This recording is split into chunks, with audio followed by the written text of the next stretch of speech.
सत्संगत जी, प्यार से कहना धन निरंकार जी। तो कैसे ये भक्ति तो हर एक के ही मन में होती है, क्योंकि हम अगर देखें तो बोला जाता है और ये हकीकत भी है कि हम इंसान के अंदर एक दैवीय एक हमारी जो अंदर आत्मा और वो परमात्मा से ही आई हुई है। कैसे हम ह्यूमन बीइंग्स तो हैं बट हम डिवाइन हैं, कि कैसे हम संसार में एक शरीर तो इंसान का लाए हैं पर हमारी यात्रा दैवीय होती है। ये परमात्मा जो अंग संग है, इसको जानकर जब कोई भी इसकी भक्ति में जुड़ता है तो वाकई ही एक प्रेमा भक्ति का रूप वो भक्ति ले लेती है, क्योंकि जब तक किसी को जानते नहीं हैं उस चीज़ से प्यार होना संभव नहीं, और एक बार जान जाते हैं और प्यार हो जाता है फिर सब कुछ बाकी अनकंडीशनल हो जाता है। तो कैसे भक्ति में कोई सौदा, कोई ये इस रूप में शर्तें नहीं होती हैं। ये भक्ति तो बस दिल से इस परमात्मा में लीन रहने के लिए, अपने आप को हर स्थिति में आनंद की अवस्था में एहसास करने के लिए। कैसे हर कोई जहाँ जीवन में इच्छुक भी होता है कि ये परमात्मा की प्राप्ति हो, और कैसे अगर इच्छा नहीं भी है तो उस व्यक्ति को अगर लग रहा है कि ये भौतिक दुनिया में सिर्फ हमने आए हैं तो अपना एक परिवार के अंदर जन्म लिया और कैसे कामकाज करते हुए ये धन दौलत कमाते हुए ज़िंदगी ख़त्म हो गई, तो एक बार अगर इस बात पे रिफ़्लेक्ट करके देखें कि क्या जीवन उसी पर्पस के लिए है या इस संसार में इस जीवन में आए हैं तो उसके पीछे कोई गहरा मतलब और भी है जो सारे ही वेदों में लिखा है। किसी भी एक रिलीजन का हम होली बुक देख लें, हर एक में यही एक संदेश कि इंसान इस धरती पे आए हो इंसान बनकर, तो सिर्फ ये शरीर होना ही इंसानियत की पहचान नहीं, एक मन से एक इंसानी गुण, एक मानवीय गुण होंगे तो ही इंसान हो, और ये ज़िंदगी का परम लक्ष्य ही ये परमात्मा को जानकर अपनी पहचान कर लेनी है। तो कैसे ये संतों ने तो युगों युगों से ये संदेश दिया है, पर हम इंसान ही हैं जो ये संदेश सुन के भी अनसुना कर देते हैं। ऐसा लगता है कि हर युग में जब ये सच की आवाज़ दी गई तो इंसान ने अपनी आंखें बंद कर ली। वो सूर्य तो हर समय था, पर ये जिन्होंने आंखें खोली उनको ही ये रोशनी दिखी, और जो आंख बंद करके ही जीवन जीते चले गए उनके हिस्से कुछ नहीं। तो कैसे इंसान तो अगर ये भी सोचता है कि सब ये बात एक डरावे के लिए है, पर एक मृत्यु तो हकीकत है, वो कोई डरने के लिए नहीं बोला जाता। हम अगर आए हैं तो रुखसत भी होंगे इस जहान से, और रुखसत होने के टाइम अगर एक वो भटकना, एक ये जो सैल्वेशन मुक्ति की बात हर ग्रंथ में है कि वो फिर जीते जी ही रास्ता, ये परमात्मा के दर्शन अगर होते हैं तो ये मुक्ति होनी संभव है, वरना फिर ये योनियों में ही इंसान भटकता रह जाता है। तो आँखें अगर हम खोल लें तो ही वो चेतनता हमारे अंदर जो सबके अंदर है, तो इंसान अपना कुछ उस ज़िंदगी को जीते जी भला कर सकता है, वरना तो एक वही बात हो गई कि एक अगर हम बच्चे को बोलते हैं, अगर उस बच्चे के हाथ में पेंसिल या पेन है और वो कुछ दीवार पे लिख रहा है और बोलते हैं नहीं लिखना,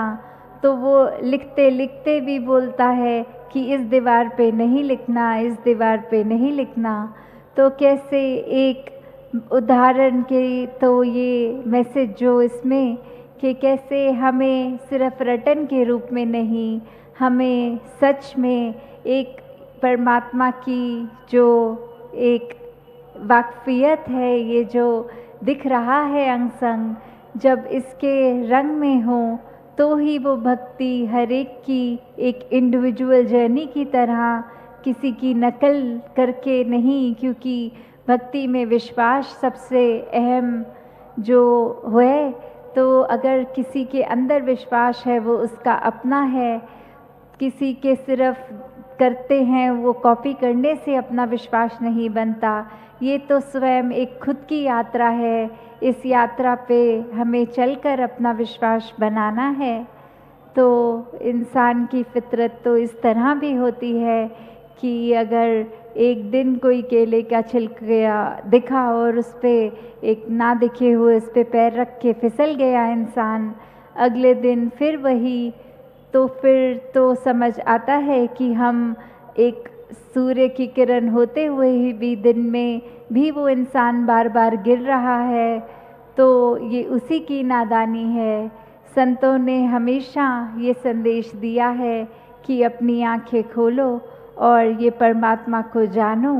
और अगर ये संदेश कान में पड़ने के बावजूद भी कोई वो कार्य नहीं कर रहा तो फिर तो वो नादानी है। और अगर वो छिलका किसी दिन ना भी पड़ा हो रास्ते में और खुद हम ढूंढ के एक छिलका पहले तो फेंकें और फिर उस पे फिसलें, तो वो तो और भी ज़्यादा नादानी होगी। तो कैसे हमने जहाँ एक जीते जी ही संभव है इस परमात्मा को प्राप्त करना, वो कार्य से चूकना नहीं है। नहीं तो ये जो आखिरी पल में आंखें बंद होने का समय, तो उस समय ये पछताने के अलावा एक इंसान के पास और कुछ नहीं होता। कैसे हमने जीते जी जहाँ इस ब्रह्म ज्ञान द्वारा ही एक शिक्षाएं उस रूप में भी जीवन की लेते चले जानी है कि हमने हर एक मनुष्य से किस तरह एक संसार में रहना है, ये कोई दिखावा ना करते हुए मन से एक दूसरे से प्यार करना है। ये एकत्व पूरे संसार में होना फिर खुद ही संभव हो जाता है जब इस परमात्मा को प्यार कर रहे हैं, तो इस परमात्मा की रचना से भी खुद प्यार होता है। तो फिर हर कोई जहाँ इस उद्देश्य से अगर अपने जीवन को जी रहा है तो वाकई ही वो जीवन मुबारक जीवन है, वो संसार का वरदान वो इंसान फिर बन जाता है। और अगर वही इंसान कोई दूसरे रास्ते चल पड़ता है तो फिर अपना भी नुकसान करता है और औरों को भी उसके जीवन से एक सिर्फ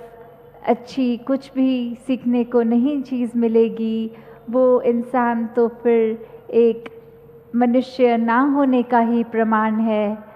तो ये चॉइस, ये चुनाव हमारा कि जीते जी हम कैसा जीवन जीना चाहते हैं, जीते जी हम उस रास्ते जा रहे हैं जो अंत में रास्ता हमारे काम का है या नहीं।